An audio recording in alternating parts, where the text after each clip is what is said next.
setelah mempelajari modul ini, saya bisa memahami bahwa konsep filosofi pendidikan Ki Hajar Dewantara itu tidak akan bisa diwujudkan bagi seorang guru yang tidak memiliki visi. Maka seorang guru wajib memiliki visi. Visi ini tidak akan bisa diwujudkan jika seorang guru tidak memegang prinsip nilai-nilai dari seorang guru penggerak. Guru harus mengingat dengan baik nilai mandiri, harus berkolaborasi, guru harus reflektif, dan yang paling penting juga seorang guru bisa melakukan inovasi-inovasi dalam pembelajaran. Bagaimana seorang guru menjalankan kegiatannya sebagai seorang fasilitator yang berpihak kepada murid. Kemudian setelah guru memiliki visi, dia juga sudah komitmen dengan nilai-nilai dan peran dia sebagai seorang guru penggerak untuk mewujudkan siswa atau murid yang betul-betul merdeka belajar, sebagaimana konsep merdeka belajar saat ini. Maka satu hal juga yang tidak bisa dilupakan, bahwa butuh lingkungan yang baik. Lingkungan yang baik ini butuh diwujudkan lewat budaya.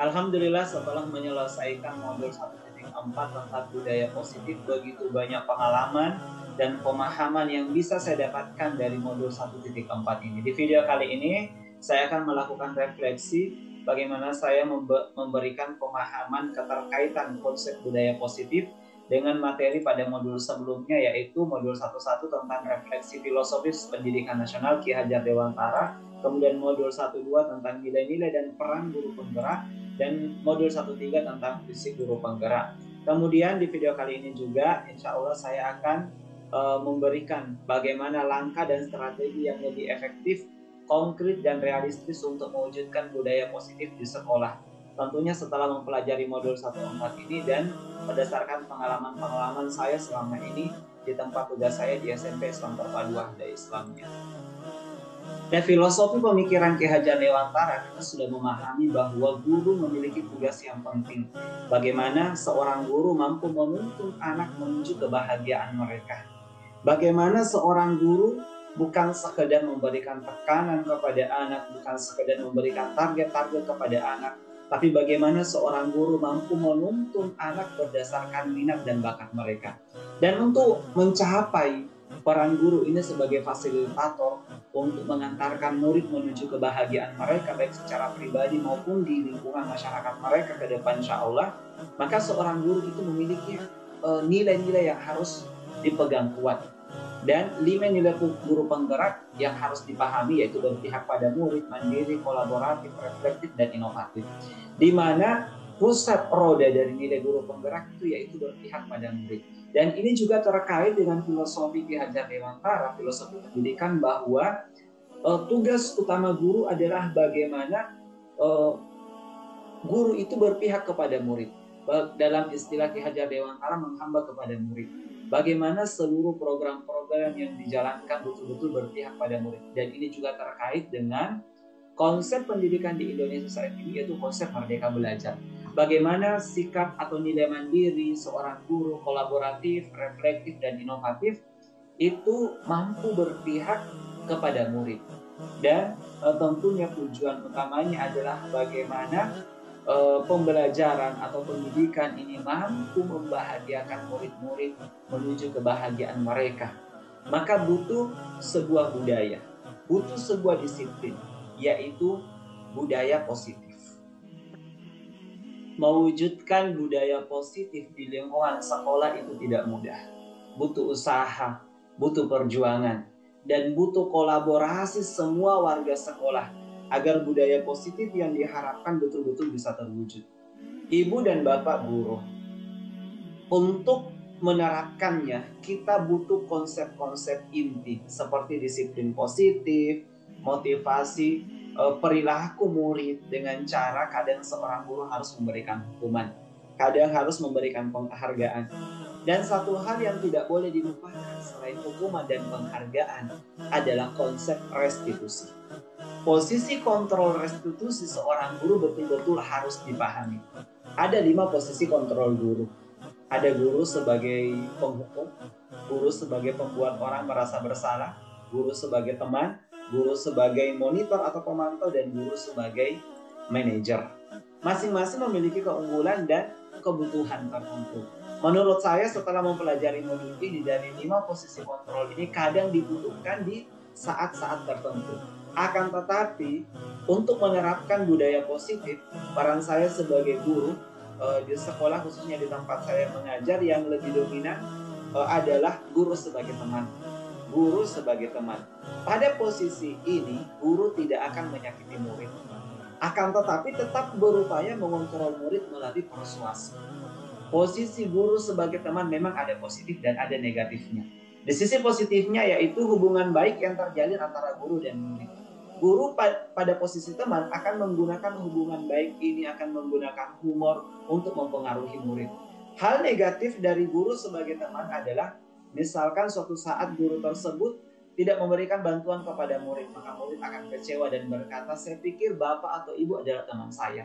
Murid akan merasa dikecewakan dan tidak mau lagi berusaha. Ini adalah hal yang negatif. Hal lain yang mungkin timbul adalah murid hanya akan bertindak untuk guru tertentu saja dan tidak untuk guru yang lainnya. Murid akan bergantung pada guru tersebut. Maka posisi yang lain juga sangat dibutuhkan.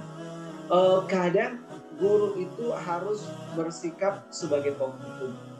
Jadi guru menggunakan hukuman untuk memberikan penyadaran kepada murid. Walaupun ini tidak dominan untuk dilaksanakan kepada murid menurut saya. Dan kadang juga posisi kontrol yang lain seperti guru harus berposisi sebagai pembuat orang merasa bersalah. Di mana pada posisi ini guru akan bersuara lebih lembut, membuat murid akan bersalah dengan kesalahan-kesalahannya agar dia bisa tersadar. Di posisi ini murid akan memiliki penilaian yang diri yang mungkin kurang baik pada diri mereka. Murid mungkin akan merasa tidak berharga, atau mungkin murid akan merasa dikecewakan. Maka butuh lagi strategi-strategi yang lain untuk mengembalikan semangat dari murid itu. Oleh karena itu harus ada langkah yang harus kita laksanakan untuk bagaimana betul-betul disiplin positif itu bisa dilaksanakan dengan baik. Salah satu langkah setelah mempelajari modul ini yang perlu untuk dilaksanakan adalah 3 langkah dalam segitiga restitusi, yaitu menstabilkan identitas, kemudian validasi tindakan yang salah, dan menanyakan keyakinan. Langkah ini butuh dilaksanakan agar betul-betul membiasakan murid dengan hal-hal yang baik. Langkah pertama pada segitiga restitusi ini adalah menstabilkan identitas. Jika anak berbuat salah, maka ada kebutuhan dasar mereka yang tidak terpenuhi. Bagian dasar segitiga restitusi ini memiliki tujuan untuk merubah murid yang gagal, yang telah berbuat kesalahan, menjadi orang yang sukses. Seorang guru harus mampu meyakinkan mereka dengan mengatakan kalimat-kalimat yang positif seperti tidak ada manusia yang sempurna. Saya juga pernah melakukan kesalahan seperti itu. Akan tetapi seseorang itu tidak boleh putus harapan. Harus selalu bangkit. Jadi ketika seseorang atau ketika murid dalam kondisi emosional, maka otak itu tidak mampu berpikir secara rasional. Maka di saat inilah guru berperan untuk menstabilkan identitas murid. Murid butuh dibantu untuk tenang, mencari solusi untuk menyelesaikan permasalahan. Kemudian langkah kedua adalah memvalidasi tindakan yang salah. Konsep langkah kedua adalah guru harus memahami kebutuhan dasar yang mendasari tindakan murid berbuat kesalahan. Menurut teori kontrol, semua tindakan manusia baik atau buruk pasti memiliki maksud atau tujuan tertentu. Nah, ketika guru menolak anak yang berbuat salah, dia akan tetap dalam masalah. Yang diperlukan di sini adalah guru memahami alasan murid melakukan hal tersebut sehingga murid merasa dipahami. Nah, setelah itu langkah ketiga adalah menanyakan keyakinan. Teori kontrol menyatakan bahwa kita pada dasarnya termotivasi secara internal. Ketika langkah pertama tadi menstabilkan identitas, kemudian langkah kedua memvalidasi tindakan, sukses dilaksanakan, maka murid akan siap untuk dihubungkan dengan nilai-nilai yang dia percaya dan berpindah menjadi orang yang dia inginkan. penting menanyakan kepada murid tentang kehidupan ke depan yang dia inginkan. Cita-cita mereka ke depan, apa yang mereka harapkan di masa-masa yang akan datang. Dan ketika mereka sudah menemukan gambaran masa depannya, solusi yang bisa dia dapatkan sendiri, maka guru bisa membantu mereka untuk tetap fokus pada gambarannya. Melalui segitiga restitusi ini kita dapat mewujudkan murid menjadi murid yang merdeka. Mereka mampu menyelesaikan masalah dengan motivasi internal dan bertanggung jawab terhadap pilihannya.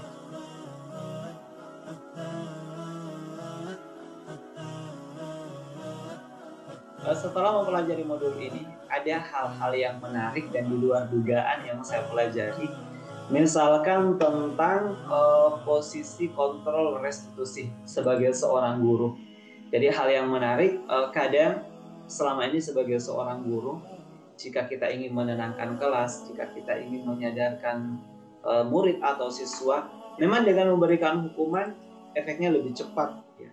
Dia lebih cepat, anak-anak akan menurut, kelas kita lebih terkontrol. Tapi setelah berdiskusi dengan teman-teman bahwa ada namanya restitusi yang dibutuhkan, posisi kontrol guru ini sangat penting untuk dilaksanakan. Jadi seorang guru betul-betul harus memahami kapan dia bersifat sebagai seorang penghukum, kapan dia sebagai teman, kapan sebagai pemantau, sebagai manajer, kemudian membuat orang merasa bersalah.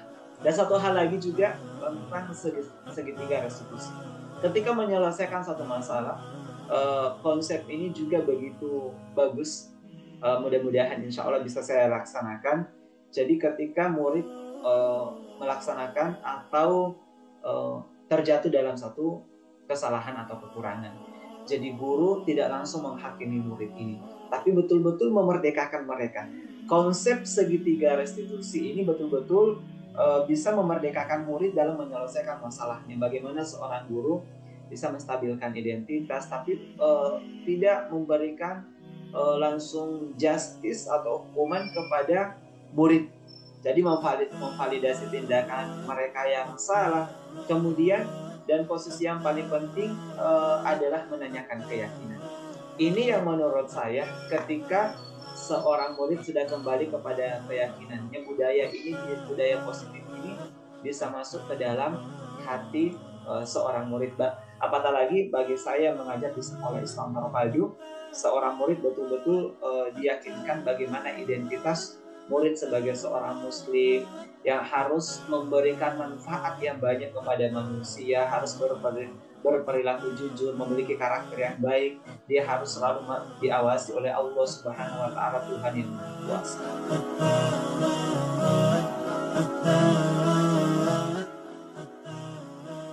Perubahan dan cara berpikir saya untuk menciptakan budaya positif di kelas setelah mempelajari modul ini, saya harus banyak belajar, harus banyak mencari pengalaman-pengalaman khususnya dari teman-teman guru yang lain. Karena di setiap zaman, situasi dan kondisi murid itu berbeda. Jadi murid berbeda-beda, situasi dan kondisi yang mereka hadapi berbeda-beda. Berarti betul-betul butuh banyak belajar, butuh banyak sharing. Intinya saya butuh banyak kolaborasi dengan guru-guru untuk melaksanakan disiplin positif ini atau budaya positif ini. Karena untuk memunculkan budaya positif ini tidak bisa dilaksanakan oleh 1-2 orang guru, tapi betul-betul ada kolaborasi dari setiap warga sekolah. Bahkan mungkin butuh kolaborasi dari guru-guru di tempat lain untuk berbagi pengalaman dan berbagi solusi dari kasus-kasus yang telah mereka hadapi.